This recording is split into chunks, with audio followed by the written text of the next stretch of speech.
not on an entire tray. Michael, you guys start there. Hello. I'm not sure how to operate this thing, so I don't know where I'm at. We don't have anybody here yet. I was going to say, is there even anyone watching? Nope. Let's see. Hang on. I'm assuming Can I that's have my the phone right open? thing, right? Yeah. Let's see. I was just thinking. Go over here. Invite. Whoops. Hang on. Okay, now. Copy the clipboard.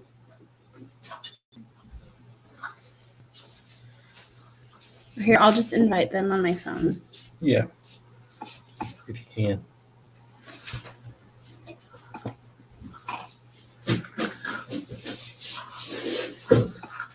Hey, Scott. Hello, Scott. Sorry we missed your live the last couple of days. We yesterday we were logging for Hey, Tim. cedar trees, and today we were picking up all the donations for our toy drive, which went great. Yeah. So, hey, Tiny Tim.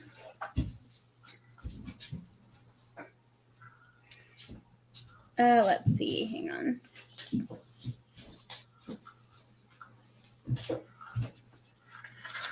I think we're having some technical difficulties with Our guest. Eric and Monica over at Bland's.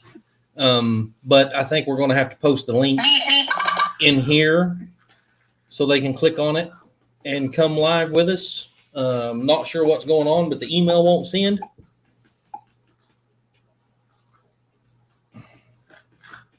Dr. McCary. Whoops. His phone is Oh. always going off. That's what it is. What? Tim's live. Oh yeah, I forgot. Tim at Ridge Life was doing a whatchamacallit tonight, a premiere. Oh, is he doing a premiere? Yeah. I'm going to turn my sounds all down here.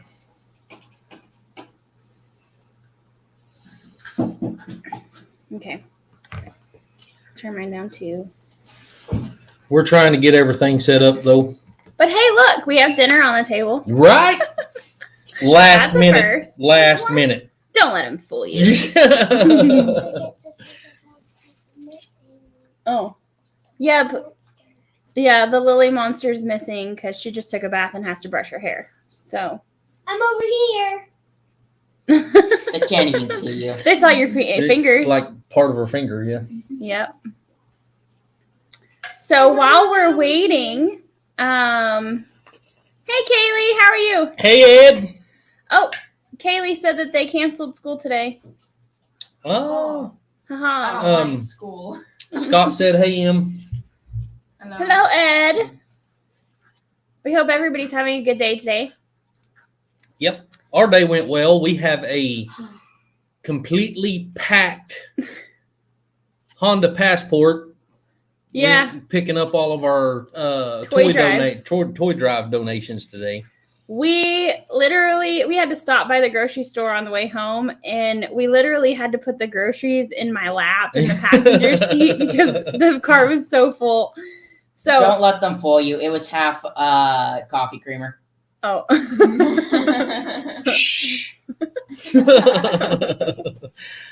He said, Scott also said, hi, Lily Monster and Hunter. Hello, Scott. We have a lot of presents, which means I'm going to wrap a lot of presents, which I'm means back my arms here. are going to be tired No. and Okay, goodbye. yeah. We have a lot of presents. Yeah. A lot, yeah. Which we have, what do we count, 30 kids? And then we have one more family that hasn't returned my call yet. So we have between 30 and 40 kids that we are adopting for Christmas this year. He said, oh, I didn't see you, Michael. You're my favorite. Mom, And we're they adopting They each kids wanted, this like, year. free presents. For Christmas. We're adopting kids for Christmas this year. So, like, we're taking kids home with us? No. No. Wow. No. So how long until this teasing will stop? What teasing? Oh, food?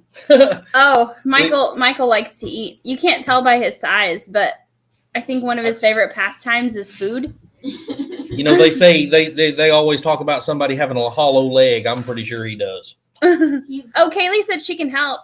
Are you off school next week, Kaylee? Well, it'll be 4:00. So Yeah. Actually, she is because it's Christmas. Oh, Christmas break. I think, yeah. If you want to, you can come over, and we are doing a Christmas wrapping or toy wrapping party, whatever you want to call it, on Wednesday. Yeah. Mom, Yes, can Hunter? I come over? Can Nate come over? I don't know. If it's okay with his parents, can he come over? We'll We'll have see. to ask. Can When I? Hunter and his friend get together, things get broken. So Yeah. Yeah, like windows. Did you fields let catch on Eric know that you fire. sent that, or what did you do? I sent it in a text message. Oh, and then I sent him another message and said that we can share the link in the chat if that's easier. Mom, by So. things getting broken, do you mean fields catch on fire and windows Yeah. are destroyed? Windows get busted out of and- cars, Yeah. And cars have holes in the middle or in the sides of them. Yay, Kaylee! It's us. And Okay. Okay, that's enough. It was you fucking. Lily, come sit down. See, Lily was there. Lily well- was there. I Sit down. didn't even touch the bat. So text me, Kaylee, and we will figure out what will be a good day to come get you. Because we'll be wrapping presents on Wednesday. Wednesday evening. Yeah, Wednesday evening. Yep. why can't I start wrapping them I tonight? know. Because we have to. We'll just talk about that afterwards. Yeah. There's We too probably much for have- one thing. We probably have between 200 and 300 toys in the car There right he now. is, logging in now. Oh, hey guys. And so it's going to take a group of us to get all of them wrapped in a timely manner. Yeah. Gonna be over. And our house isn't big enough for it. So the way we've done it in the past is we get in a big room. Lily, quit interrupting, please. Be quiet. We get in a big room and we sort all the toys, like all the balls go in one pile and all the baby dolls go in a pile and all the cars go in a pile and all the dinosaurs go in a pile Our stuff goes in or- a pile. or whatever. You know, we separate it like that. We're organized. And then we get Wiley's dropping the link right now. Paste. And then we look at the families that we have and we go around to the different piles and pick things for the kids. Yeah. Then we wrap them, put their names on them. Yeah. And it seems to be a pretty good system so far. I'm sure there's room for improvement though. So we created a Facebook link and we're going to be posting it on our local Facebook like Hey, JT. pages and stuff, and we'll see how many people show up. Yeah.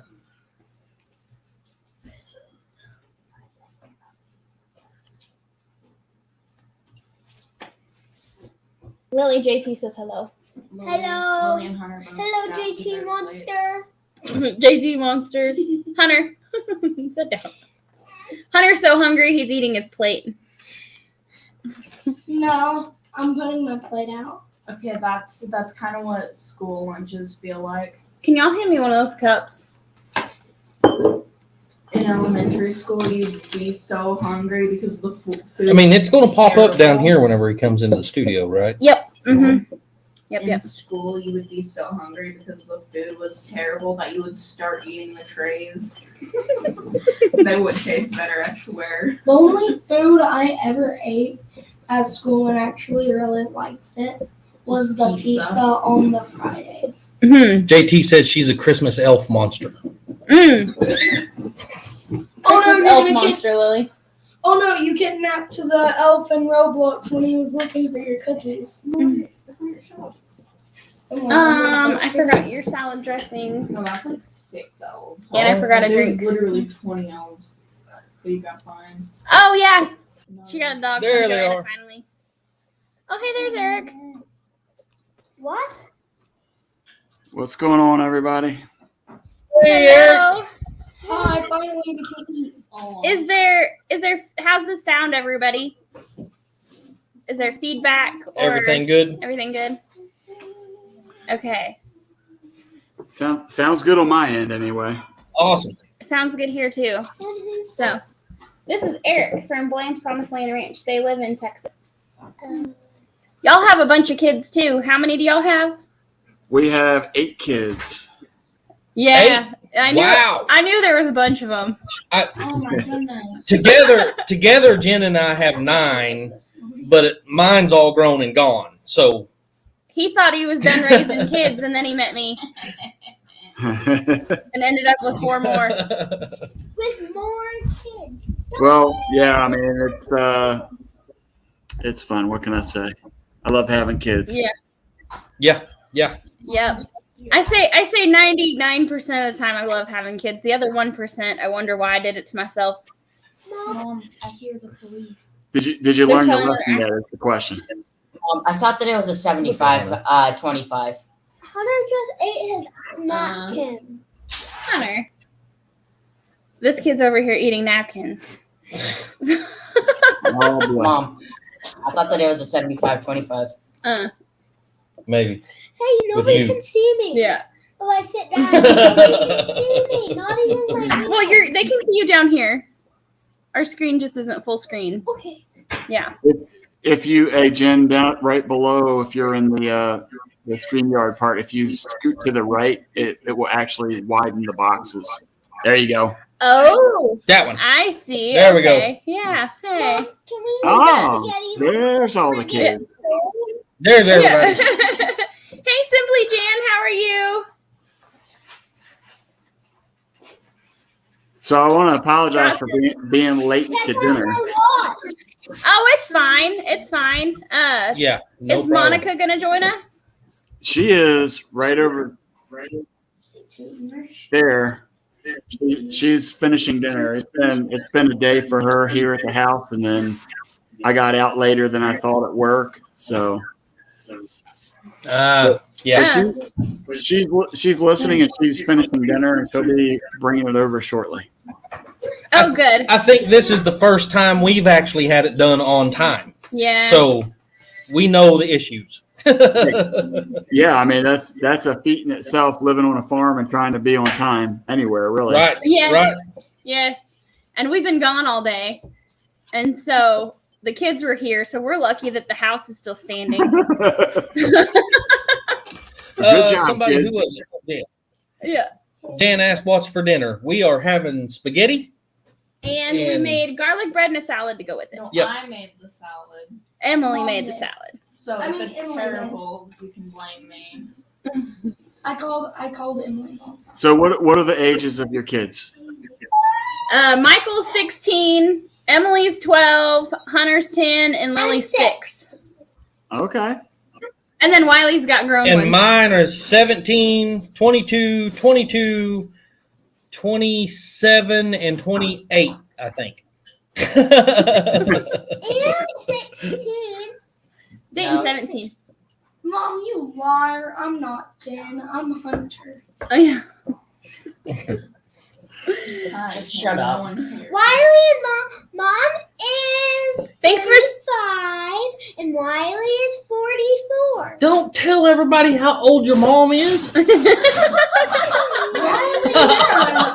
you're an old fart. Thanks for stopping by, Jan. She said she has a live at 6. So Oh, okay. Yep. Wiley's a 50-year-old fart. hey, Drops. He's 40. Got room for a 19-year-old? No. I mean, sure. What's one more? I feel like I'm still young, JT, but the kids tell me I'm old. It's fine. All the time. Yeah. It's even worse for me. I say Wiley's old because it's true. Yeah, Wiley's a 44-year-old fart trapped in a jar. Don't say that. There's nothing wrong with being 44. Yeah. You know, mentally, I'm not 44, but JT, the 22 and the 22-year-olds are his biological son and one of his stepsons. yeah, and a stepson. Yeah. Maybe you should sit down. Okay. You spend it with your toy. What'd she ask? If it was twins or something? Yep. Mhm. Oh, okay. Who's spanking her? I asked someone else that question earlier because when I was talking to a Toy Drive family, they were telling me they have two 14-year-olds and two 9-year-olds, and I was like, "Dang, that's a lot of twins," and they weren't twins. It's another his and hers situation. Yeah, 15 mentally, Wiley. Oh, come on, Scott. I mean, at least 21. Yeah.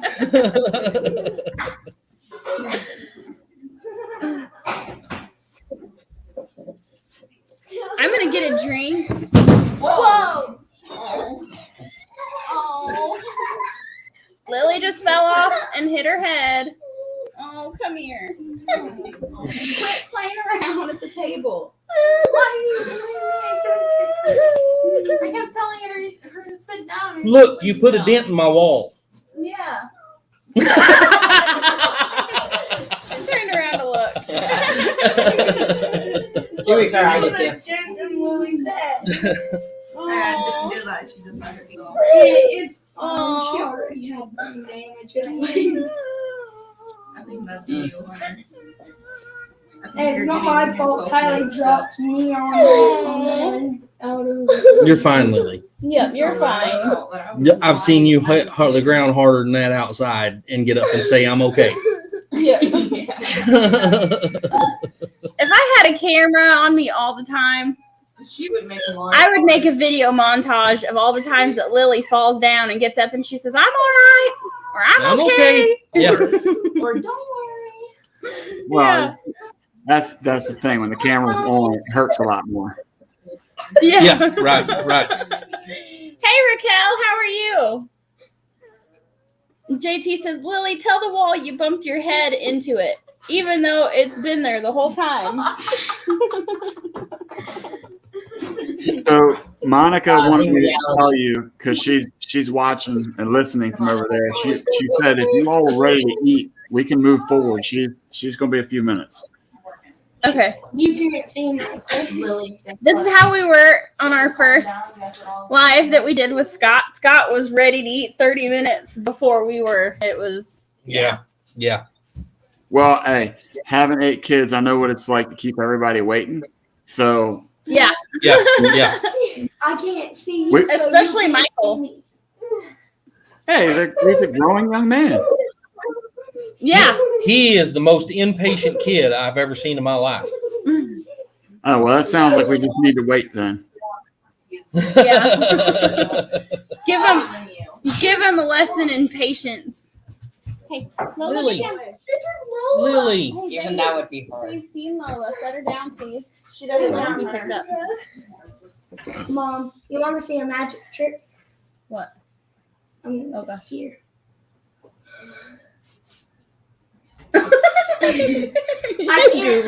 I can't see you, so you can't That kid. Do you want to feed it to her? What was the trick? I didn't hear it.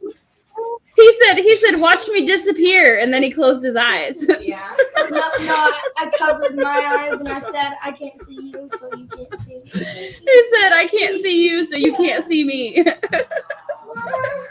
They learn that from a very young age, don't they? Or at least they. Yeah, Yeah. right.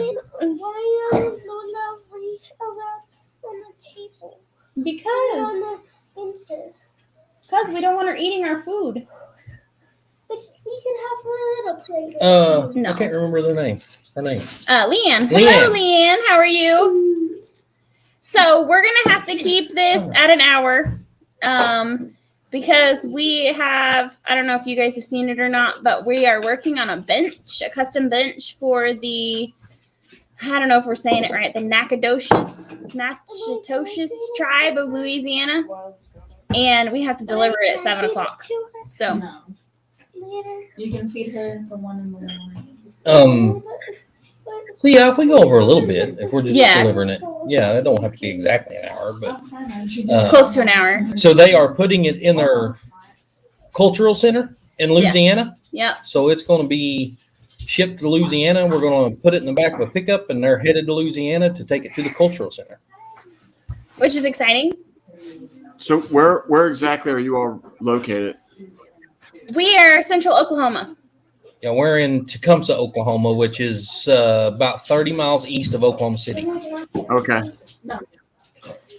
Yeah, I used to do some work down in Louisiana, so the Nacogdoches area I drove through on a regular basis. Oh yeah. While we're Yeah. eating. Where are you guys at? You're in. They're in East Texas somewhere. We're in Northeast Texas. We're about 45 minutes east of Dallas. Okay. Okay. I think I remember asking you one time where you was at. I think you had sent me a message or something about the sawmill one time. I can't remember. I don't know. You start talking to so many people in chats and in the live. Right. Sometimes you forget. I remember I was on a live once and I saw this lady's her channel name or whatever, and I thought it was really awesome. So I said, "Hey, I don't think we've met before, but that's a great name. I love the name of your channel." And she's like, "Thank you." And yes, you told me that last time too. So you're Hey, Rochelle. about 45 minutes east of Dallas. So you're what is that, the Tyler area or? Oh no. We're probably about an hour and a half away, northwest of Tyler. North of Tyler. Okay, yeah, that's what I was. Okay, I couldn't. Yeah. I'm trying to. Okay.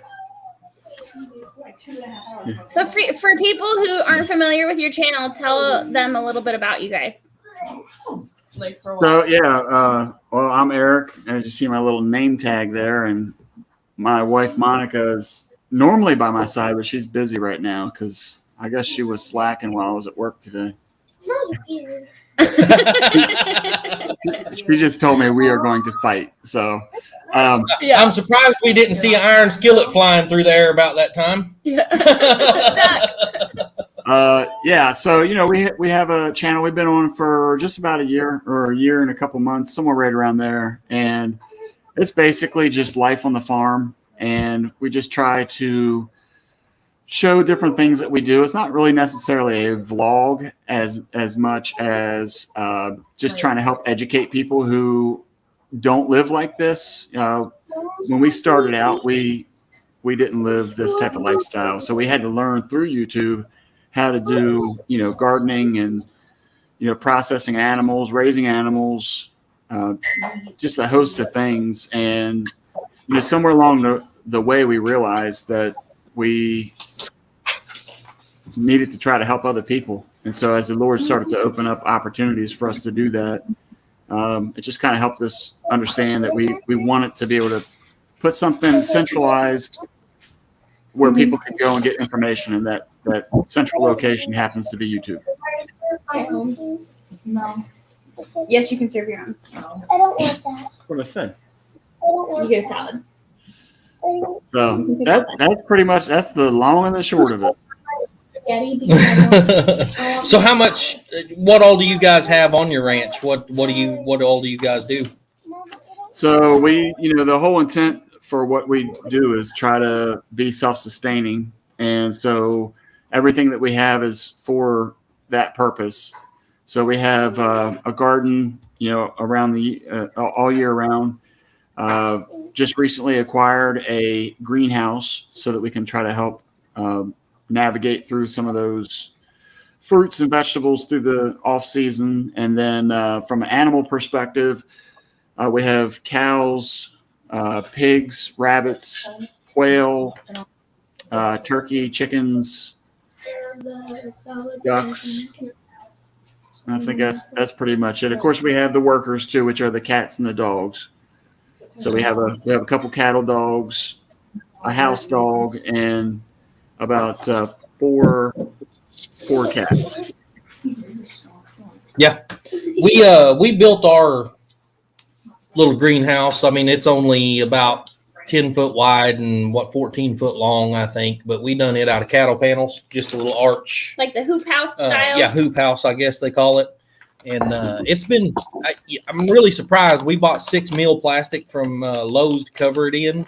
And I'm really surprised that it's held up the way it has in this Oklahoma wind. It's been fantastic. Especially with that snowstorm we had last year. Yeah. Yeah, and that was before the snowstorm. Yeah, and that was a massive snowstorm we had last year, and it held up great. Yeah, the thing was, I'd been working in my mind for a couple years of how to build a greenhouse, and you know what you understand because you're kind of in the same situation I am. The biggest thing I was looking at was the wind. How do you build something? And I wasn't so concerned about the wood as much as I was, you know, like you said, a 6 mil plastic. You know, if that would hold up with the heavy storms.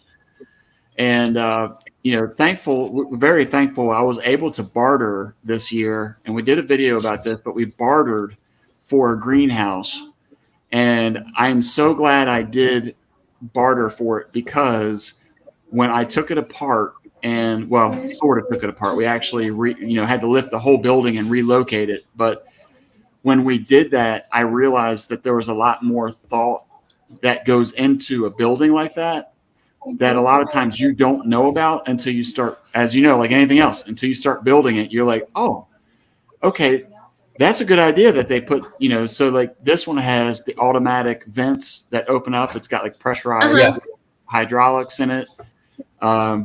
It's got a rock base, like a pebble base, with underneath that is like that heavy duty weed control, which I realized all the stone was put in there to retain the heat.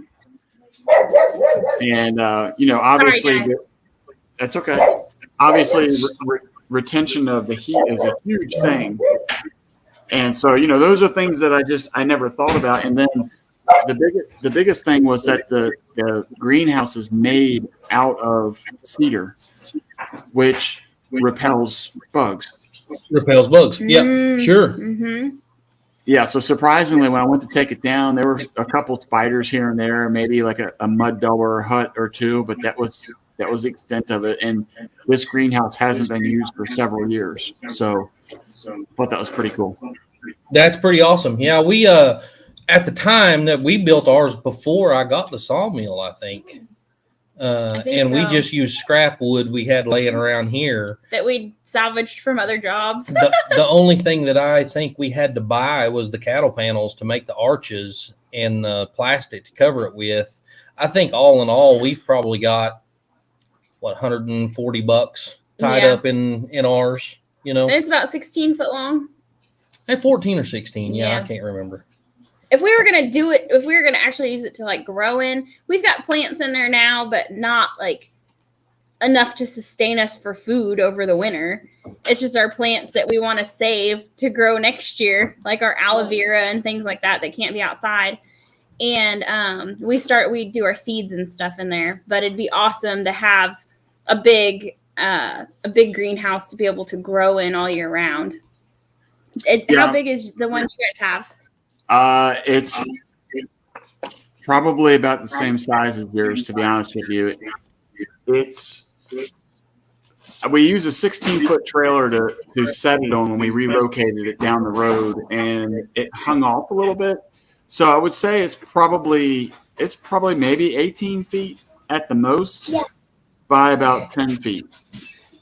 So it's a nice sized building, but it's funny because I met up with one of a fellow YouTuber that does live down close to Tyler, and he came here to visit one day, and he was looking at the greenhouse, and he was like, "Man, I thought that thing was bigger the way you did the video."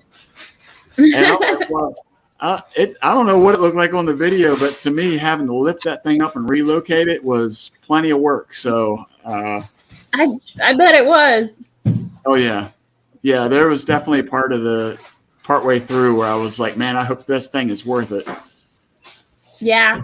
JT, we would really like to do a geothermal greenhouse someday. I don't know if it'll ever happen, but that would be awesome. Problem around here is I have a lot of geothermal ideas I'd like to try, but our ground is probably about, 3 or 4 inches of sand, then about a foot of red clay, then solid rock. So geothermal is going to be tough. Y'all should have seen us when we were trying to dig the holes for our fence and around our pasture. It was awful. Yeah. Hey, Lainey, how are you? I had a friend of mine that I was doing some milling for. I was telling him one day I was wanting to build my shop out here, so he had a 3-point auger for the back of the tractor, and he was needing to use my box blade. So I said, well, bring your auger over and I'll just swap you. I'll let you take the box blade home. I'll use your auger for a little while. That auger wouldn't even dig in it. I mean, I had to let it dig an inch and fill the hole full of water and let it set. Dig an inch, fill the hole full of water and let it set. I mean, it took forever to dig these holes. And on the backside of our property, getting water there wasn't an easy task. Yeah. There's a pond back there, but it was buckets of water. Well, it's fun. Oh, first of all, I just want to let you know I got my spaghetti finally. My chef finally got it over here. So, but yeah, it's funny. So my dad lives on the same. My mom and dad live on the same property, and so a lot of the videos we do, we'll show. There's a lot of people in there. Of course, a lot of them are my kids, but then there's also other family members like my in-laws, and my mom and dad, and my dad is always about trying to find easier way to do things. And so he actually built a auger that fits into an electric drill, and it was made out of an old saw blade. And so he saw it somewhere on YouTube, so he wanted to try it. And we tried it the first time, and it couldn't get through the soil. And so he said, you know what? I think I need a different drill. So I went and got a bigger drill. And so we did another video, and I actually did a short on this. This is our biggest hit video right now. We're up over 14,000 views on this. And the reason why, the reason why is because we tried it a second time and it failed again. So that's how we labeled it, was, homemade tool, pass or fail. And it was a fail. And of course, everybody likes to see people's failures. So right, that one is taken off for sure. But the thing is that and my dad wanted to tweak it again. And like I tried to explain, it's very similar to what you're talking about. Is the ground here in Texas is just really strange. Coming from the Northeast, it was there was pockets of clay, but for the most part, it was pretty good soil. Down here, they have some areas that are sandy loam, but there's also what they call black land. I don't know if you've ever heard that. Mm-hmm. Okay. So for people who are listening who don't know, it's basically like a black clay. And, it's just like with trucks. I mean, you can have a 4-wheel drive vehicle and you're still getting stuck in that mess, man. It is just some really gnarly stuff. We always grew up calling it gumbo. That's black gumbo. That's and it's bad. Hey, look who I found. Well, hello. Hello, Monica. Sorry, it's been a day, and this was like the end of it, the start of the end, and it has been. I was out in the garden, and I'm like, I got to go in 4:45. I'll be fine. And I looked at my clock, and I'm like, oh, it's 5:15. I haven't started dinner. This is fantastic. Oh, no. Because it's supposed to be okay tonight, but tomorrow, I don't know about your weather, but tomorrow night we're supposed to get down to freezing, and it's going to be cold for like 3 days, and none of my stuff is going to survive. Like, I'm tired of covering my peppers and tomatoes. I had to pull everything. So I brought in 3 5-gallon buckets full of tomatoes and peppers and everything that I could pick. So yeah, I'm going to be doing a lot of cooking and a lot of laying out the tomatoes on my table so that they can turn. So yeah. Today's been a really nice day up here, but I think tomorrow we had rain this morning. I think tomorrow night it's supposed to get down to 22 here. So yeah, we're going through the same spell you guys are. I think it's just going to be a little bit cooler up here than it is down there. We had a freeze. We had our first freeze about a month ago, so I was in your shoes about a month ago. It's a good thing we chose spaghetti tonight because it's easy, right? And pretty quick. Well, I had already pulled out the ground beef. I had told my 11-year-old came in. I asked him earlier. I was like, go get me 4 pounds of ground beef, get it out of the freezer. And we thawed it out while I was outside. And then I had the 13 and the 11-year-old in the garden with me and the 9-year-old, and we were just hustling. And I mean, we were moving. We did pull a big head of broccoli out, which is really nice. So that's my biggest head I had so far. So I was really excited. I'm like, well, spaghetti tonight. Tomorrow we eat broccoli. Well, we'll have something with the broccoli. We'll have something with it. But I was Jen and I was just talking about it at the grocery store earlier. We come across, what was it? Brussels sprouts, wasn't it? Yeah. And a big stalk of Brussels sprouts. And I really want Brussels sprouts. We done Brussels sprouts and broccoli this year, but they just didn't produce nothing. The plants got big, but they didn't put off anything. We had like little bite-sized pieces of broccoli. Yeah. They were so good. They were delicious. I have something Yeah. to So I say. pulled a big stalk. I had my 11-year-old cut this big head, and he cut it. Wow. So I've got a room, and he cut it so close to the stalk so that I have all these little offshoots right now that are going to still give me little mini florets, at least. Oh, for the wow. next week. So I told him, I was like, don't cut it too deep. Really bad. So yeah, I'm excited to have some broccoli tomorrow from our garden. Yeah, I bet. That's Yeah. awesome. I wished ours would have produced like that. But this is the first year we've grown in this garden spot because our garden spot we've had the last couple of years just wasn't big enough to meet up to our mission. Yeah. So we cleared this big spot. We had to clear a bunch of trees and work the soil. And this was before we got our tractor. And so Wiley was out there with like a walk behind tiller. That thing tore him up. It was awful. Yeah. And- That's pretty hard. So this year we have a tiller for our tractor. So it should be much easier though. Emily had something to say. What do you want to say? I say that since it's been warm for a couple days and then it's been freezing cold the next, Oklahoma just needs to make up its mind. That's just Oklahoma. Yeah. Yeah, Texas as well though, because we did have a freeze a few weeks back, and it was literally on a Thursday night after our live. I was panicked because we got off our live at 10 p.m. and I'm like, I'm gonna lose all my peppers. I have like 8 pepper plants out there still with flowers on them.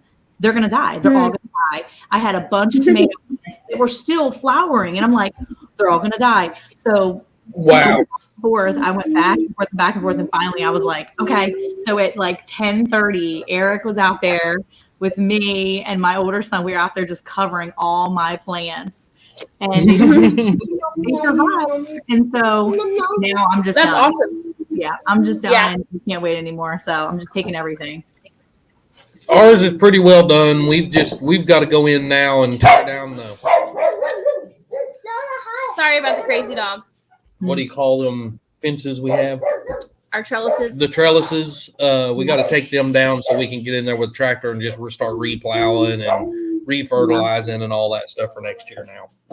We just took I had the 11-year-old taking out all of the tomato cages, because we put those cages on our peppers and our tomatoes, and I mean they were on every single pepper plant. And I had probably a dozen jalapeno plants, plus I had about 8 or 9 other different variety of peppers.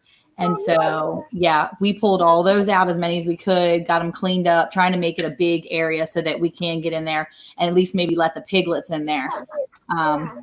Depends on what I can do. We'll see. No jelly beans. No jelly beans, Cindy. We had wanted to do a winter garden.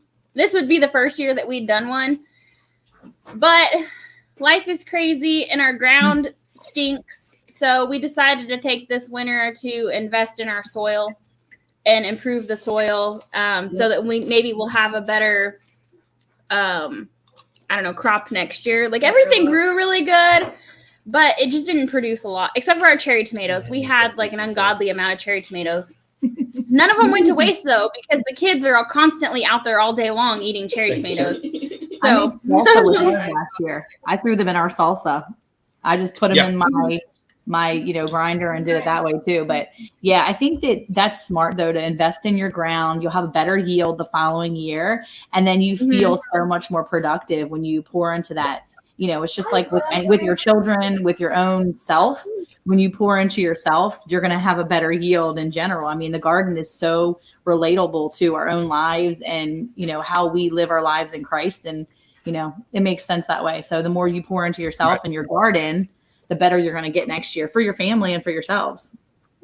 Yeah, that's a good way to look at it, because that's something that I'm learning. I'm always, I don't know, putting others first so much that sometimes like I almost feel like it's selfish to take time for myself, and I'm having to realize that you have to like take care of yourself or you can't take care of others. So that's something I'm working on. Yeah, it's funny because I went to a conference. I do direct sales as well. And beyond the kids and the family and the farm and everything, I last year, the beginning of 2020, before everything hit, I went to Florida and got together with a few ladies. And the whole name of the group was, we were talking about being just blooming. And they called it just, the Bloom team or whatever. And I thought it was really interesting. But ever since then, the past basically year and a half, 2 years almost, I have really thought about how relatable our lives are to gardening and how much the Bible speaks to us growing and, Jesus being the shepherd of our lives, but also just, growing the vines and just the plants and the fruit and all the things. And it just makes so much sense. And yes, I go to the garden and I don't just sit in the garden and pray. Like there's so many people gardening with Goody. We were talking to him yesterday, and some of my friends, Carmen over at Jesus Loving Homesteader, she's always like, I'm praying in my garden. And I'm like, look, I listen to murder shows. Okay. I listen to those dramas, those podcasts where they talk about true crime. I know, I'm sorry. I listen to true crime out in the garden, This but is a family show. I don't do that. I don't enjoy when it happens. I just like to hear that they get caught. I don't like the ones that are open-ended. I like to know that the guy got caught and it's done. Right? Justice has been served. Yes, exactly. But I listen to the true crime out in the garden when I'm doing my thing. But there's something about being in the garden and just being just there and seeing all the things that God has provided you. Like I didn't do any of that. I was there assisting the ground and trying to help. But I know that if it's not from God, none of that stuff's going to grow. Because one year my tomatoes are like blowing up, and the next year they stink. And it's not because of me, because of how connected I am and how the Lord is working it out for me. Right.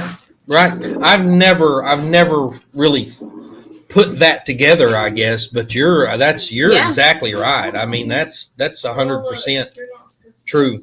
Yeah. You can't beat yourself up either if you don't get a chance to plan something, or if you have goals and you want to do things. Like I wanted to plant a few more things than I did, but I put a bunch of stuff in my fall garden, and some of it is producing great, some of it not so much. And I'm going to try again next year, but I have learned not to beat myself up for the failures in the garden. And I didn't fail. It's okay. I'm okay with that because I'm taking it all as, just go with the flow. I'm not going to beat myself up because I planted lettuce that I only got one head out of the 6 that I planted.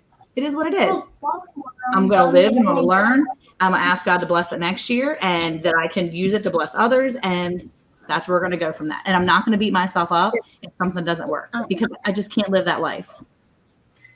I think the only thing that we had, our tomatoes done tremendous. The little cherry tomatoes, they went crazy. Then I think we had decent yield on our cantaloupes. We got quite a few cantaloupes. And our cucumbers. Yeah, cucumbers and okra. We had not a ton of okra, but we had quite a bit. It would have been better if I would have picked it regularly. But you don't really fail in the garden. You learn. Like you're saying, you know how to improve next year. You learn how you can do it better. You learn, what works for you, what doesn't.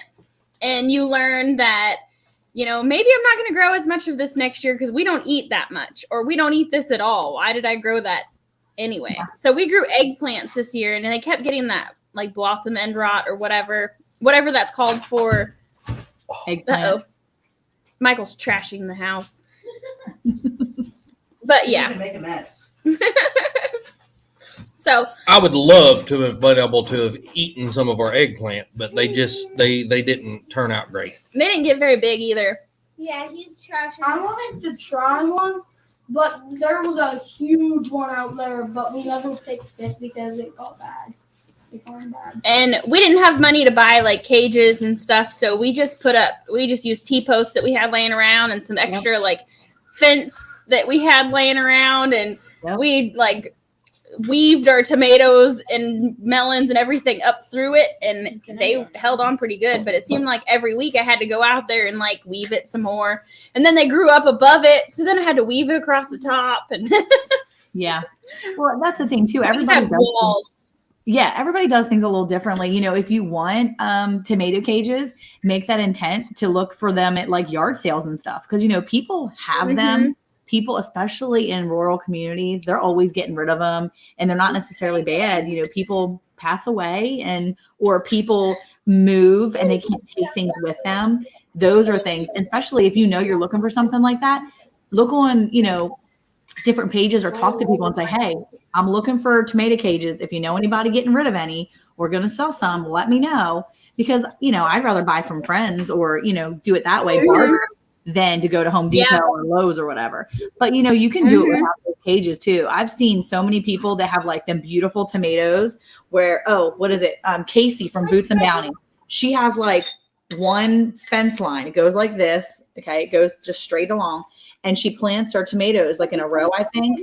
And then she runs them up the tomato and then she prunes them. So they go long and tall. And then they like have this gorgeous, you know, they have like, they're not a bush. See, I grow bushes and tomatoes.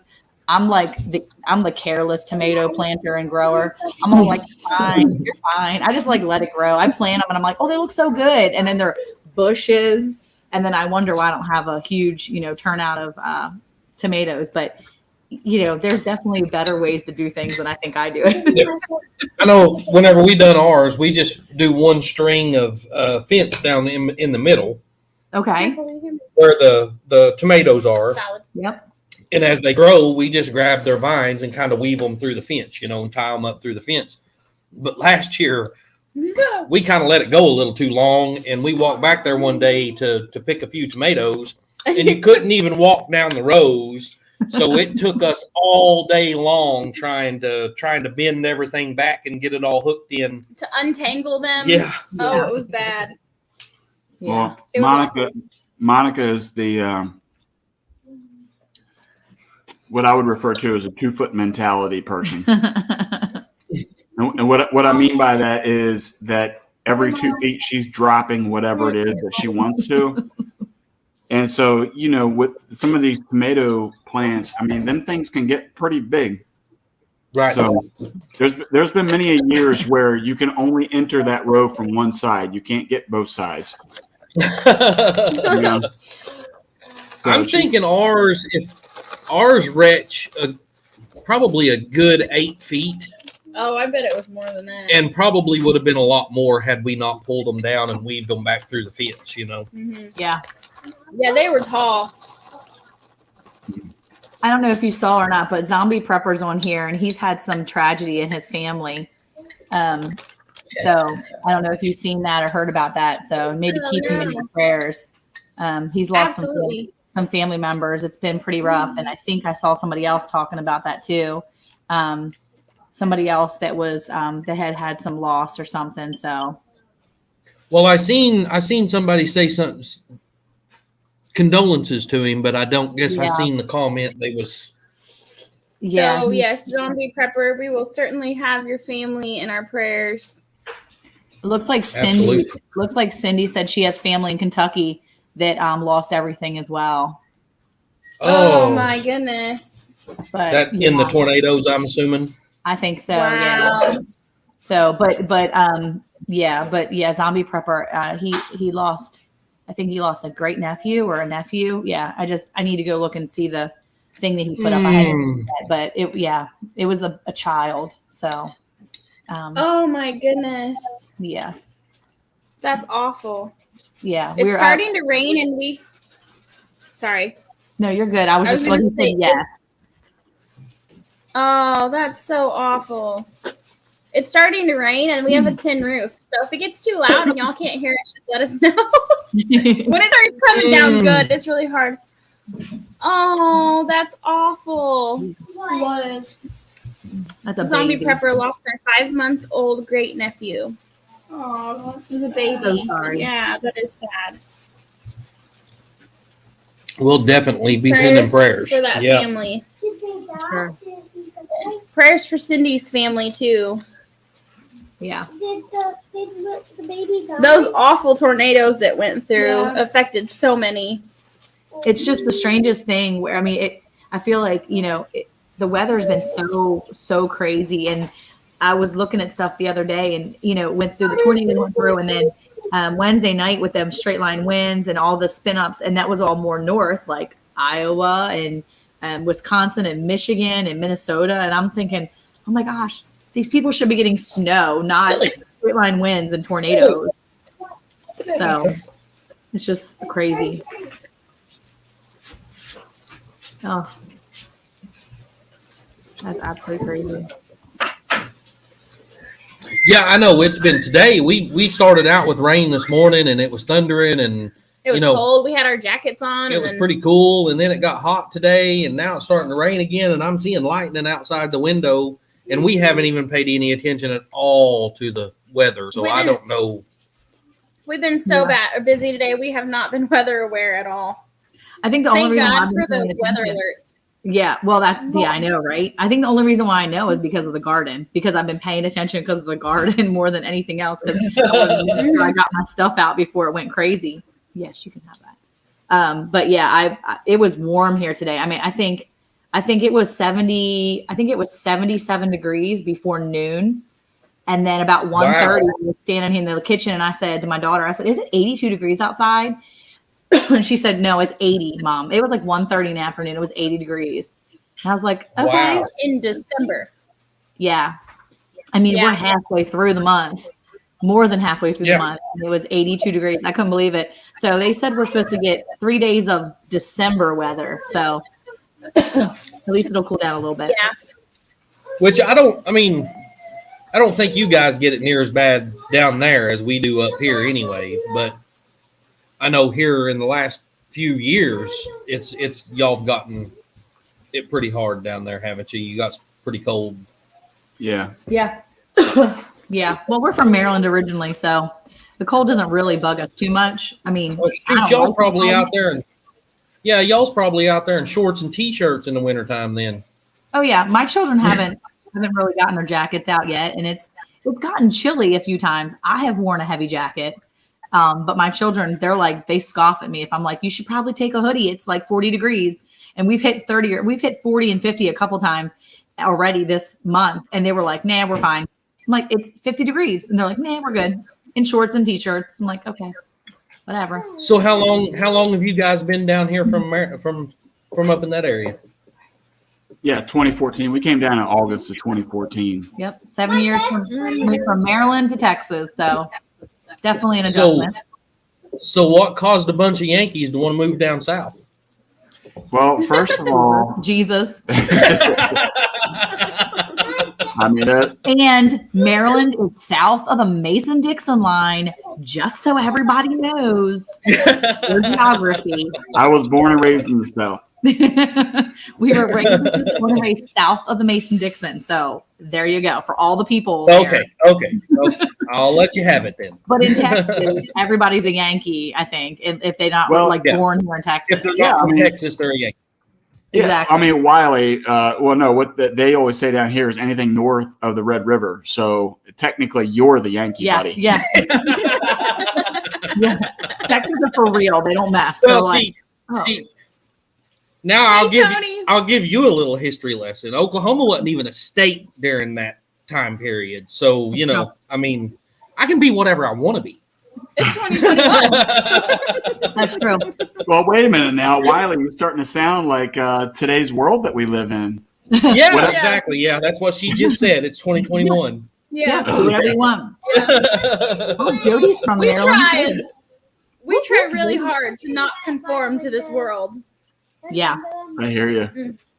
No, yeah, I mean that was a big thing for us though, as we were at a place in Maryland where we at the time we had 7 kids, and I knew that we there was a lot involved in it, but really the anchoring piece of it was the fact that I felt like the Lord was calling us out of Maryland and to come to Texas. Now, the awesome testimony that comes with that is the fact that when I went to Monica to tell her to be prayerful about this, he was like, well, where in Texas? And I was like, I don't really know.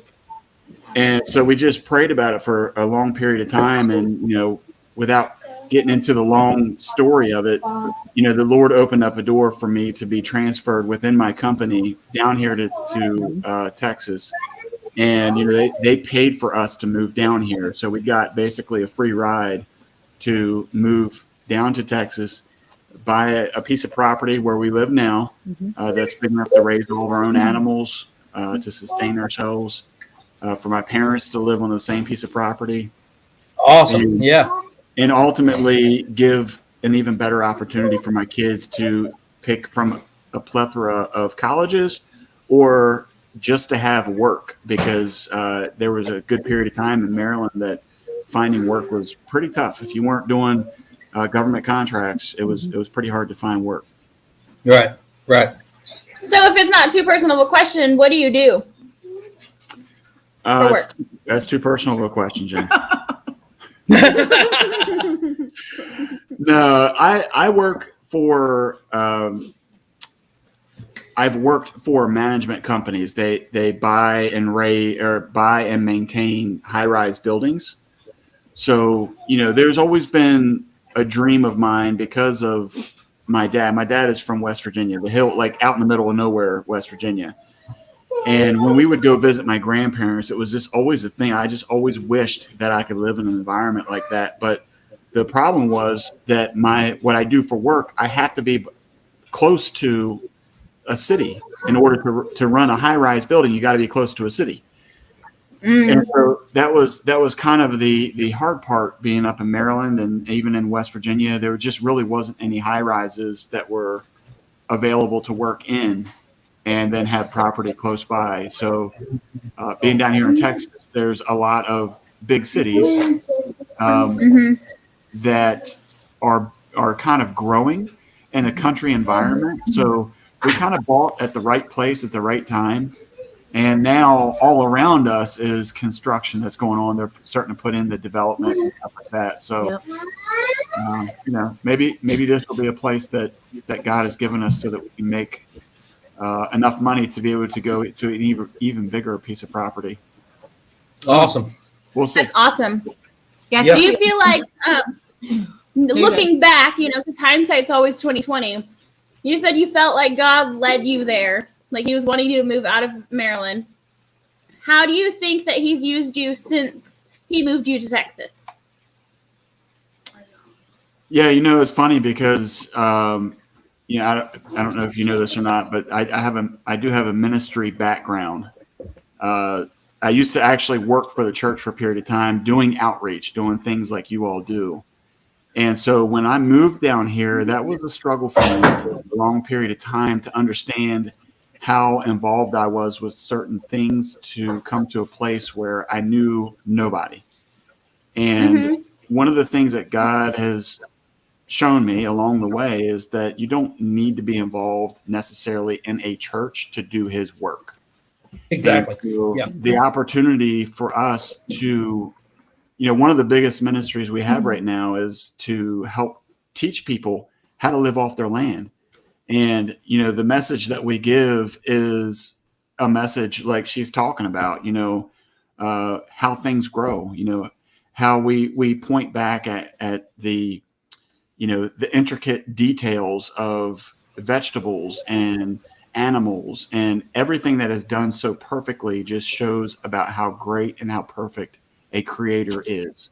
And we know that there's only one creator, and that's Jesus. So there you go. Right.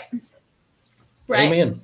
That's something Jen and I have struggled with for a while is we really haven't found a church we feel comfortable calling our church. Our home. So and that's kind of the way we've begun to look at it, is what we do when we're standing out there in that park. And of course, now we're in a church. We're not members of that church, but we're in a church. But when we're standing there feeding and doing what we're doing, we feel like that is our church, that we're, that's what we're doing. Because, church isn't a place, it's the people. Mm-hmm. And that's something that we've had to come to realize and, train our brains to realize, because so many people think that church is a place, and it's not. It's the body of believers.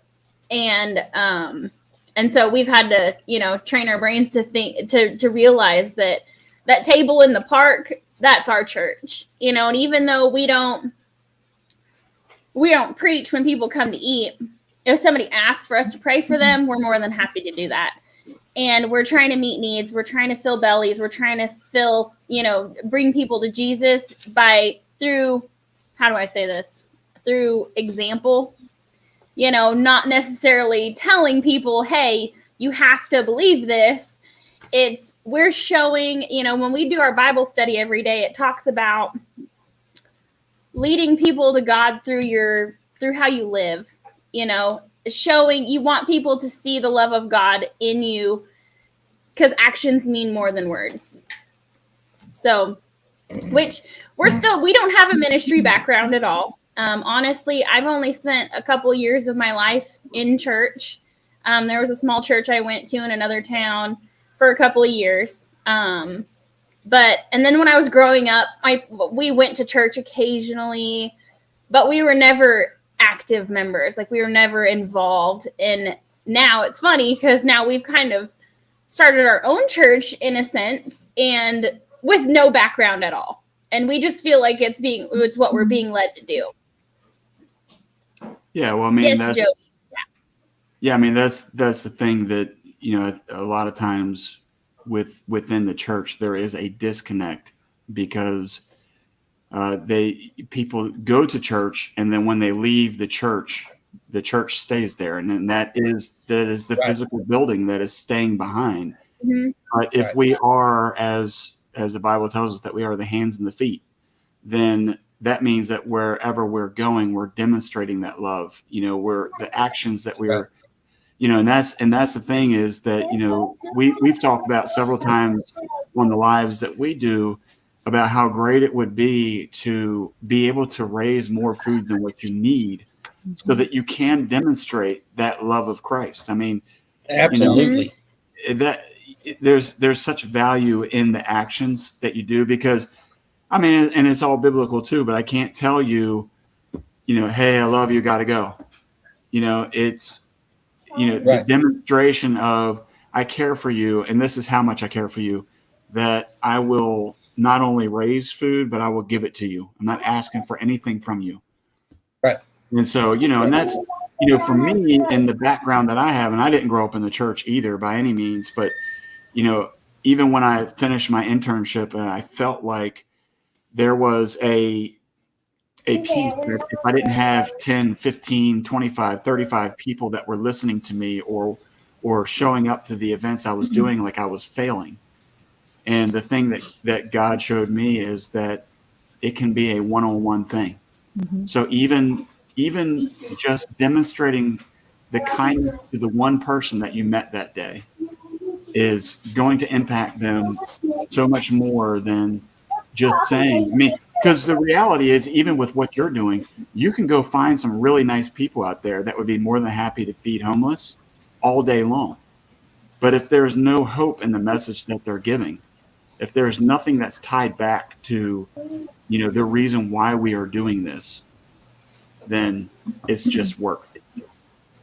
Right. And so many times they ask us, what church are you with? And we're like, well, this is our church. Like we don't have a church. We just do this because we feel like it's what God's calling us to do. And it just kind of blows their mind. We get some pretty dumbfounded looks when we tell them that they just don't, they don't get it. Well, if you think you get some Hunter, crazy, watch out. I was going to say, if you think you get some crazy looks here, man, go up to the Northeast. Oh yeah, Oh I yeah, can imagine. yeah. down here in the South, that's the thing is I've noticed that there is definitely a difference in the way that people interact. That Right. Southern hospitality is a real thing. Not to say people in the North don't No, I'm not. Jesus, but No, I'm not saying that at all. But yeah. but when you go to the Northeast, that how can I put it? It's as an example when I used to work in Baltimore City. I remember taking my family through the city one time, and one of my kids asked the question. They said, "Why does everybody look so angry that is walking past us?" And it's the Southern hospitality isn't really there, and they would. Again, I don't want to offend anybody. I'm not trying to do that by saying this, but I live there. I know what it's like, and I did it myself. If people broke down, they walk right past you because they just don't care. When we moved down here in Texas, it was like if you broke down, every person, it was like the whole highway would shut down so they could all come help push your car out of the street. Right. It's just a different mentality, not right, wrong, or indifferent. It's just, it is what it is. Well, I drove cross country for 21 years. So I drove a big truck cross country for 21 years. And the whole time I was growing up, one of my things was God, I'm going to get out of Oklahoma as fast as I can. Whenever I started driving a truck and I started meeting people and understanding the way it was in other parts of the country, I was like, you know what? Oklahoma's good for me. I'll just stay here. People don't understand the differences, and that's not saying everybody there is like that, but for the most part, it's not easy when you get up into different parts of the country like that. Yeah. I'm from Northern California. I'm a transplant. And so Northern California, where I grew up, isn't the same as most of California, but it was still, you can't really talk openly about God because you're like instantly judged and looked at like you're a terrible person because you have strong beliefs. And so it's just, I don't know. I moved to Oklahoma in 2009. Paper airplane. And I love it here. I mean, if God wants us to move somewhere else, I feel like he's got somewhere better for us. Hey, Tim at Rich Life, Merry Christmas. Merry Christmas, Tim. I feel like God's got somewhere better for us in the future, but I don't know where that is yet, and I don't know what he has in store for us. But whatever it is, we're trying to do our best to listen carefully and, jump when he says jump. So, it may be a bigger piece of land down the street, or it may be something in another state. We don't know, And then but when that wherever he time wants comes, you'll to know. go, we're going to go. We were actually reading, what book were we in today? Hebrews? I think we were in Hebrews today. And it was talking about, we can't get so comfortable in our positions that we're not ready to move when he says it's time to go. Because this earth is temporary. This is not our home. And so we have to remember that, he's got a plan for us and it's our job to go along with it. Yeah, and I think that was definitely a lesson to learn as well, moving across the country, because I think that with your first home that you buy, when we bought a house that was about 3 minutes from where she grew up and about 12 minutes from where I grew up, and so we were surrounded by our family and our friends because that's all we ever knew. I mean, I was 35 years old, lived in the same small town almost my entire life, at least since I was in school. So yeah, that was really a big difference to change and leave and not have anybody right away, because his parents didn't come down for a few months. And then even then they were here, but I didn't have my sister or my brother, my dad, right, my mom. right. Like, I didn't have any of, anybody else. So it's different. But when Bye, God our tells Okie Homestead.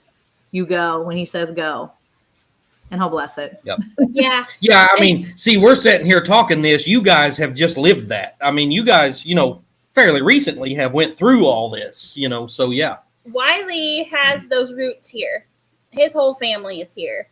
My whole family is scattered throughout the United States. Okay. Did you turn it off? Yeah, and I think the thing is that, because of, I mean, it's just really your life where you're following Christ is, if your heart intention is to be obedient, then you will know when it's time to go. If it ever is that time, and this it's the same thing. Like for me, when I did my internship, I made barely no money at all, and it was where God taught us how to never trust in money ever.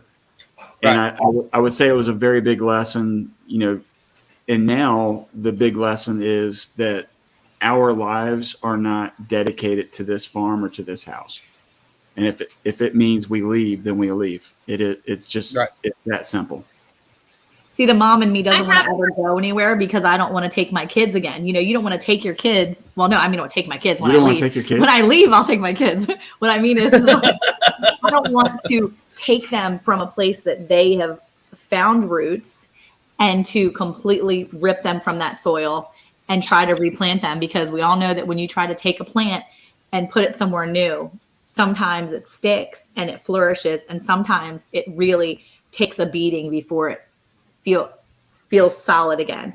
And I look at that and think, okay, Lord, how will that work in the future? Because I did that. My oldest son was 14 years old when we moved here, and he didn't have a lot of friends in Maryland. It wasn't like that because we homeschool, and so we have a small community, base, and it was still hard for him. And I watched the change in him, and I watched him, and we took his thick, heavy roots of family and we just ripped him out, and we brought him here thinking it was going to work. And it did. And he's got this wonderful, beautiful wife now, and he's happy here, and he has a solid job. And, it's a really good thing. But let me tell you, it's something I always think about with each one of my kids. Oh, thank you, Carmen. But, you think about like that. Think about pulling those roots. And as a mom, anytime he says something about, well, you never know what God wants to do, I'm like, oh, please, please, please, please. I like it here. It's good here. We like it here. It's nice, right? Our kids are making roots. They're flourishing. My daughter has a great amount of friends, and my kids are just growing like wildfire. And just none of that. But see, as a mom, that's on my heart always. If you want your kids to grow in Christ, that's the thing. You got to rip them from the soil and drag them across country. You have to teach them that no matter the struggle, you don't quit, and you always trust in Jesus. That's true. And if you're doing that, then and if God is really calling you to that, and He's got everything perfectly planned out, then it doesn't matter. You don't ever have to worry about that plant failing. That's true, because the soil's already prepped before you get there. Amen, sister. Come on now. Yeah. We were actually reading about that in our Bible study today too. Yep. So God's amending that soil before we go anywhere. Same thing for y'all. He's amending that soil wherever you're going to be planted. So we'll just have to. Yeah. The only thing that scares me about moving is this place is paid for.